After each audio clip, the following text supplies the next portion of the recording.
ఇక్కడ మార్కాపురంలో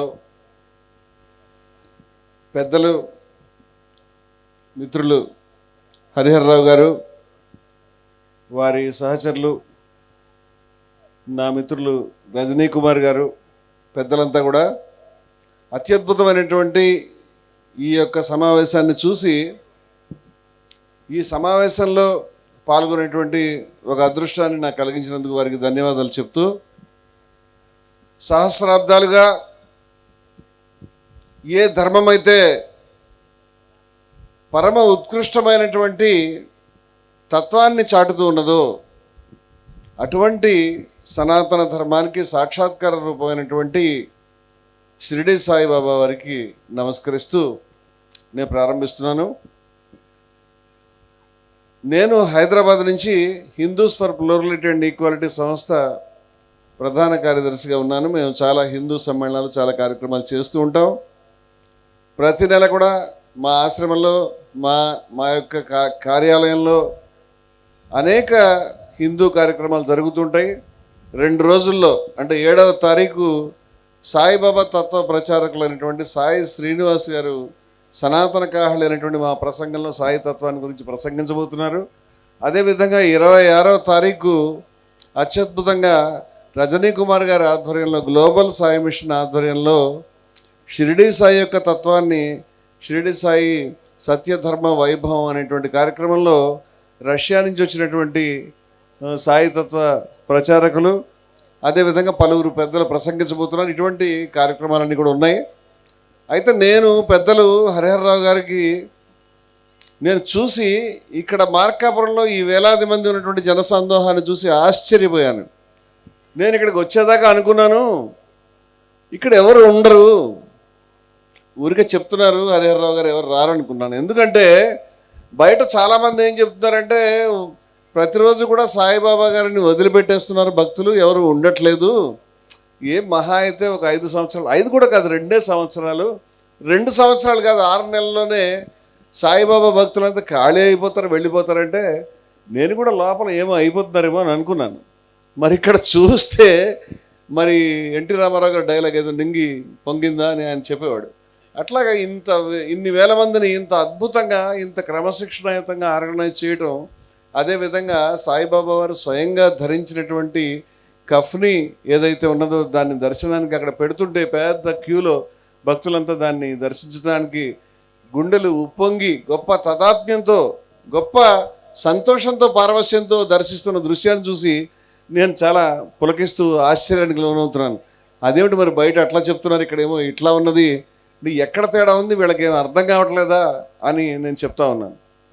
ఇవాళ చాలామంది మనసుల్ని కలతపెట్టే విధంగా ఒక ఏనుగుని ఒక చిన్న దోమ చికాకు పెట్టినట్టుగా, లేకపోతే ఈ కొన్ని ఎలకలు కూర్చుని ఒక పర్వతాన్ని కూల్చివేస్తామని చెప్పి సవాల్ చేసినట్టుగా ఈరోజు కొంతమంది యూట్యూబర్లు మరి సనాతన ధర్మాన్ని మేము నిర్వచిస్తాము, మేమే ప్రతినిధులు అని చెప్పుకుంటూ షిరిడి సాయిబాబా వారి మీద అవాకులు చెవాకులు రకరకాలైనటువంటి చెత్తా చెదారం పేలుతూ ఉండడం, నన్ను క్షమించాలి ఈ విషయాన్ని ఇక్కడ ప్రస్తావిస్తున్నందుకు. అదేవిధంగా ఒక శర్మ గారు, వారి పేరు కావాలని తీయడం లేదు, మరొక భగవద్గీతని ప్రవచించే శాస్త్రి గారు, వీరంతా కూడా నిజమేను, అసలు షిరిడి సాయిబాబా గారి గురించి మీరు చెప్పకూడదని నేనేమో చాలా సభల్లో మరి మహోత్కృష్టమైనటువంటి సహస్రాబ్దాల ప్రాచీనమైన వేదాలు ఏవైతే ఉన్నాయో వాటిలో పేర్కొన్నటువంటి కర్మకాండ కంటే మరింత మహోత్కృష్టమైనది వేదాంతంలో పేర్కొన్నటువంటి జ్ఞానభాగం. ఇందాక స్వామీజీ వారు మనం అందరికీ అర్థం చేసుకోవడానికి చక్కగా 4 మహావాక్యాల్ని, అయమాత్మ బ్రహ్మ, ప్రజ్ఞానం బ్రహ్మ, తత్వమసి తదితర వాక్యాల్ని ప్రస్తావించి ఉన్నారు.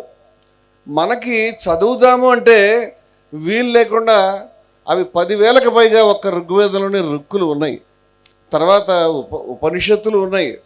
అవన్నీ అర్థం చేసుకోవడానికి మీకు కష్టమవుతుందేమో అని 4 మహావాక్యాలని పెద్దలు చెప్పి ఉన్నారు. అయినప్పటికీ ఆ మహావాక్యాలు కూడా మనకు అర్థం కావట్లేదు. మరి కోట్ల మంది ప్రజానీకానికి ఈ యొక్క సనాతన ధర్మం యొక్క సందేశం అర్థం కావాల్సిన అవసరం లేదా అని మనం ఆందోళన పడుతుంటే దాన్ని సరళంగా సుబోధకంగా ఆచరించి చూపి కోట్ల మందికి మొత్తం సాకల్యంగా అర్థం చేసే విధంగా సాక్షాత్కరించినటువంటి రూపమే షిరిడి సాయి అని నా వరకు నాకు అర్థమైంది.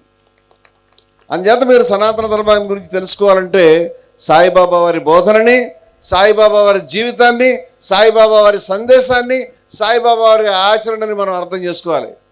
అయినా కొందరు ఏమని ప్రశ్నిస్తారంటే వారు హిందువా, వారు ముస్లిమా, మరి ఆయన హిందూ దేవుడు ఎట్లా, హిందువులకి ముస్లిం దేవుడు, ముస్లిం హిందూ ఎట్లా అవుతాడు, ఆయన ముస్లిం కదా అని కన్ఫ్యూజ్ చేస్తున్నారు. నాకు ఎలా ఉందంటే ఎవరైనా ఒక హై స్కూల్ దగ్గరకు వచ్చి ఇక్కడ ఉండేటువంటి హెడ్ మాస్టర్ గారు 3వ క్లాస్లో ఏ సెక్షనా బి సెక్షనా అని అడిగినట్టు ఉంది. అంటే వాళ్ళు తెలుసుకోవాల్సింది హెడ్ మాస్టర్ గారు సెక్షన్లో ఉండరు. హెడ్ మాస్టర్ గారు ఆ స్కూల్ అంతటి దాన్ని నిర్వహిస్తూ ఉంటారు. అంచేత షిరిడి సాయిబాబా వారు హిందూ మతంలో కానీ ముస్లిం మతంలో కానీ ఎక్కడ ఉండరు. మరి వారు అన్ని మతాలకి కేంద్ర స్థానమైనటువంటి సమున్నతమైన విలువలు ఎక్కడ ఉన్నాయో అక్కడ వారు ఉన్నారు. ఆ సర్వమతాల సమాహారంగా ఉన్నారు. సర్వమతాలలో కూడా ఉత్కృష్టమైన స్థానంలో ఉన్నటువంటి సనాతన ధర్మం ఏదైతే ఉన్నదో కేవలం దైవానికి మనం భయపడడం మాత్రమే కాదు, కేవలం దైవానికి మనం భక్తులుగా ఉండడం మాత్రమే కాదు, దైవానికి తత్వానికి బానిసలుగా ఉండడం మాత్రం కాదు, నిన్ను దైవం యొక్క స్థాయికి నిన్ను ఎత్తగలుగుతాను అని సనాతన ధర్మం మనకి వాగ్దానం చేస్తున్నది. ఇటువంటి ధర్మం ప్రపంచంలోనే లేదు. నేను చెప్పగలుగుతాను ఇటువంటి ధర్మం ఎక్కడా లేదు. సర్వ సృష్టి, సమస్త ప్రాణులు సర్వము ఈశ్వరమయమైన ప్రకటించిన ధర్మం మరేది లేదు సనాతన ధర్మం తప్ప. అటువంటి సనాతన ధర్మంలో ఏదైతే ఉత్కృష్టమైన సారం ఉన్నదో ఆ సారాన్ని వారు తమ జీవితంలో ఆచరించి చూపించారు. కోట్ల మందికి ఆ విషయం అర్థమవుతుందని చెప్పడానికి ఈ సభయే సాక్ష్యం. కానీ ఒక 4-5 10 మందికి ఆ విషయం అర్థం కాదలేదని చెప్పడానికి మనకి యూట్యూబ్లో సాక్ష్యం కనిపిస్తూ ఉంది. మరి వాళ్ళు ఇప్పటికి కూడా ఇలాంటి పిచ్చి ప్రశ్నలు అడుగుతూనే ఉన్నారు. నేనేమో చాలా సభల్లో వేదంలో సాయిబాబా వారు ఉన్నారా, పురాణంలో సాయిబాబా వారు ఉన్నారా, ఉపనిషత్తుల్లో సాయిబాబా వారు ఉన్నారా అంటే శుభ్రంగా బేషుగ్గా ఉన్నారయ్యా, నీకేం అనుమానం అక్కర్లేదు అని నేను దానికి సంబంధించినటువంటి భాగాలను చదివినిపించాను. కానీ ఇవాళ నాకు అనిపించింది నేను ఏమైనా తప్పుగా మాట్లాడుతున్నానేమో, శర్మ గారు శాస్త్రి గారు కరెక్ట్గా మాట్లాడుతున్నారేమో, బహుశా నేను పొరపాటుగా మాట్లాడుతున్నానేమో, నేను నా అభిప్రాయాన్ని మార్చుకోవాలని అనుకుంటున్నాను. హరిహరరావు గారు క్షమించాలి.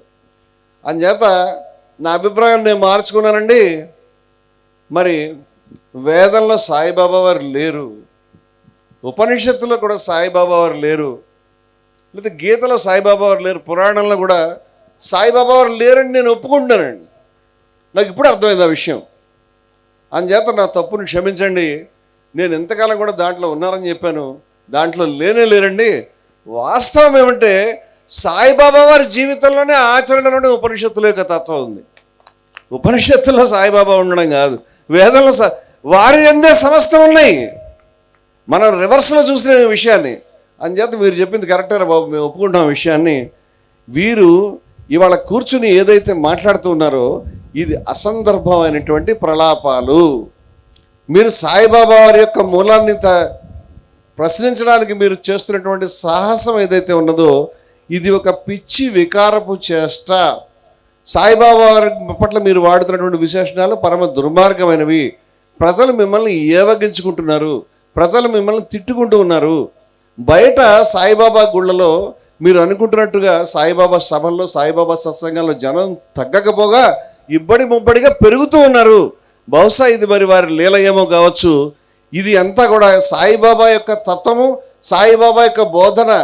ఏ బోధన అయితే ఈరోజు భారతదేశ ప్రజలు అలమటిస్తూ ఉన్నారో, వారు ఏ ఒక్క సఫకేట్ అవుతూ ఉన్నారో, ఎటువంటి విద్వేషపూరితమైనటువంటి భావాలు, ఎటువంటి విభేదాలని రేకెత్తించేటువంటి భావాలు ఏవైతే ఉన్నాయో ఆ భావాల్ని మొత్తం చీకటిని ప్రచండమైనటువంటి సూర్యకాంతి చెదరగొట్టినట్టుగా ఈరోజు భారతదేశాన్ని సుభిక్షమైనటువంటి పథం వైపు తీసుకెళ్లే విధంగా, శాంతి వైపు తీసుకెళ్లే విధంగా, భారతదేశంలో ప్రజలందరినీ ఐక్యపరిచే విధంగా, మతాలతో సంబంధం లేకుండా, కులాలతో సంబంధం లేకుండా, అంతరాలతో సంబంధం లేకుండా ఉన్నటువంటి సాయిబాబా వారి తత్వము, సాయిబాబా వారి బోధన, సాయిబాబా వారి ఆచరణ ఏదైతే ఉన్నదో దీనిని భారతదేశంలో ఉన్నటువంటి ప్రజలందరూ తెలుసుకునే విధంగా పాఠ్యాంశాలను విద్యార్థులకు చేరిస్తే బాగుంటుందని నా మిత్రులైనటువంటి రజనీ కుమార్ గారు ఇందాక నాకంటే చాలా బాగా చెప్పారు అని నాకు అనిపించి, ఇక్కడ ఈ వేదిక పైన పెద్దలందరూ అనేక మంది శాసనసభ్యులు, మాజీ శాసనసభ్యులు, మంత్రివర్యులు అనేక మంది ఉన్నారు కాబట్టి వారందరికీ మేము మనవి చేస్తున్న విషయం ఏంటంటే, బాబు, ఈ దేశాన్ని మీరు కాపాడదలుచుకుంటే, ఈ ప్రజలలో, ఈ విద్యార్థులలో గొప్ప భావాల్ని మీరు నింపదలుచుకుంటే, దయవుంచి సాయిబాబా వారి బోధనల్ని మీరు పాఠ్యాంశాల్లో, పాఠ్యపుస్తకాల్లో చేర్పించండి. ఆ మేరకు పెద్దలందరూ కలిసి అవసరమైతే మంత్రివర్యుల దగ్గరికి 2 రాష్ట్రాలు కూడా వెళ్ళి వారికి నమస్కరించి మేము అడుగుతాం. దానికి మేము తీసుకొస్తాం చాలామంది స్వాముల్ని, చాలామంది పెద్దలు కూడా నేను కూడా తీసుకొస్తాను. అందరం కలిసి ఈ పని చేద్దామని నేను మనవి చేసుకుంటూ ఉన్నాను. అయితే సనాతన ధర్మం యొక్క సారాన్ని గమనించకుండా మీరు ఏదైతే మాట్లాడుతూ ఉన్నారో, ఆగమ శాస్త్రాలు మీకు ఏ ముక్క అర్థం కాలేదు రండి ఆయన, మీకు ఏ విషయం అర్థం కాలేదు. వారు ఇందాక చెప్పారు సాయిబాబా వారు ఏమిటి సమస్తము ఈశ్వరమయమే అని చెప్పారు, అది మీకు తెలియలేదు. వారు మహావాక్యాలని చదువుకోలేదు, వారు అసమానత్వానికి వ్యతిరేకంగా ఉన్నటువంటి సమానత్వ సూక్తాలని వారు చదువుకోలేదు, అభేద దర్శనం జ్ఞానం అనే ఉపనిషత్తు ప్రకటించినటువంటి వాక్యాన్ని వారు తెలుసుకోలేకపోయినారు. అభేద దర్శనం అంటే భేదాన్ని చూడకపోవడమే జ్ఞానము అనేటువంటిది. ధ్యానం నిర్విషయం మనహ, ధ్యానం అంటే మనసుని విషయరహితము చేయుటయే. స్నానం మనోమల త్యాగం, మనస్సులో ఉన్నటువంటి మలినాన్ని వదులుకోవడమే, పోగొట్టుకోవడమే స్నానం అవుతుంది. శౌచం ఇంద్రియ నిగ్రహ అని ఉపనిషత్తు చెప్తున్నది. మరి సాయిబాబా వారు స్నానం చేయలేదు, సాయిబాబా వారు నుంచోలేదు, సాయిబాబా కూర్చోలేదు అని చెప్పేటువంటి వాళ్ళకి ఏం అర్థం కాలేదు.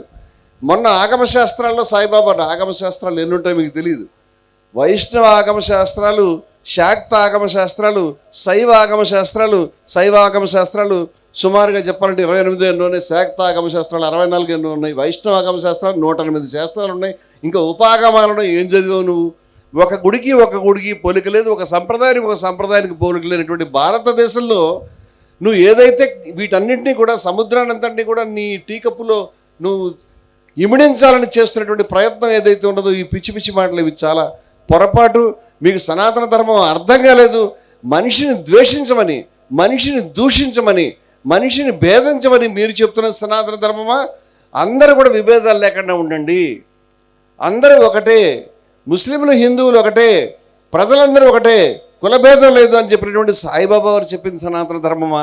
అభేద దర్శనం జ్ఞానం అని కదా ఉపనిషత్తు చెప్పింది. అంచేత మేమేం చెప్తున్నామంటే, సాయిబాబా వారు సనాతన ధర్మం యొక్క సాక్షాత్కార రూపమై ఉన్నారు. వారి యొక్క జీవితము, వారి యొక్క ఆచరణ సనాతన ధర్మ సాక్షాత్కార రూపమై ఉన్నది. వారిని ఎవరైతే ఇటువంటి అవాకులు చెప్తున్నారో వారిది సనాతన ధర్మం కాదు, వినాశన ధర్మం అని మేము చెప్తూ ఉన్నాం. మీరు వినాశన ధర్మ ప్రచారం ఆపేసేయండి అని చెప్తూ ఉన్నాం. మీరు వినాశన ధర్మాన్ని గురించి చెప్తే ఇవాళ ధర్మాన్ని ముక్కలు చేయడానికి మీరు ధర్మం పట్ల వ్యతిరేకులుగా సాయిబాబా గురించి పచ్చి అబద్ధాల్ని, ఆయన ఎక్కడి నుంచి వచ్చినాడు, ఆయన ఎక్కడ ఆఫ్ఘనిస్తాన్ నుంచి వచ్చినాడు, లేకుంటే ఆయన యొక్క జాతి ఇది, ఆయన యొక్క మతం ఇది మీరు చెప్తున్నారు. జాతన పూచో సంతకి అని కబీర్ గారు చెప్తున్నారు. జాతన పూచో సంతకి అని చెప్పి పూచ్ లీజియే జ్ఞాన్. ఒక మహాపురుషుడిని మీరు అడగదలుచుకుంటే ఆయన జాతిని కాదు, ఆయన యొక్క జ్ఞానాన్ని మీరు ప్రశ్నించాలని ఈ కబీర్ మాట ఎందుకు చెప్పారంటే, షిరిడి సాయిబాబా వారు చెప్పారు, నా మతం కబీరు, నా కులం పరవర్దిగారిని వారు చెప్పి ఉన్నారు. అందుచేత కబీర్కిను షిరిడి సాయిబాబాకి ఉన్నటువంటి అద్భుతమైన అవిచ్ఛిన్నమైనటువంటి ఏదైతే బంధం ఉన్నదో, భావపరమైన బంధం ఉన్నదో, దాన్ని ప్రస్తావించడానికి నేను కబీర్ని గురించి చెప్తా ఉన్నాను. ఆయన చెప్పాడు, జాతన పూచో సంతకి పూచ్ లీజియే జ్ఞాన్, మోలు కరో తలవారికి, ఖడ్గాన్ని మీరు దాని యొక్క పదుని, దాని యొక్క శక్తిని మీరు చూడండి. పడా రహనదో మ్యాన్, ఏదైతే దాని యొక్క వర ఉందో దాన్ని అక్కడ పడేసి ఉంచండి, దానికి ఏం సంబంధం లేదని వారికి ఒక మాట చెప్పారు. ఈ మాట శాస్త్రులు శర్మలు వినాలని నేను కోరుకుంటున్నాను. వారికి నేను మనవి చేస్తున్నాను. అయ్యా కబీర్ చెప్తున్నాడు, క్యా హిందూ క్యా ముసల్మాన్, ఎవరు హిందువు ఎవరు ముస్లిము, ఎవరు హిందువు ఎవరు ముస్లిము, జోకా సావిత్ రహై ఇమాన్, ఎవరి యందు శ్రద్ధ ఉన్నదో, ఎవరి యందు నిజాయితీ ఉన్నదో, ఎవరి యందు విశ్వాసం ఉన్నదో వారు మహాత్ములు అని చెప్తున్నాడు కబీరు. శ్రద్ధ సభ్యులని సాయిబాబా వారు కూడా అదే మాట చెప్పి ఉన్నారు.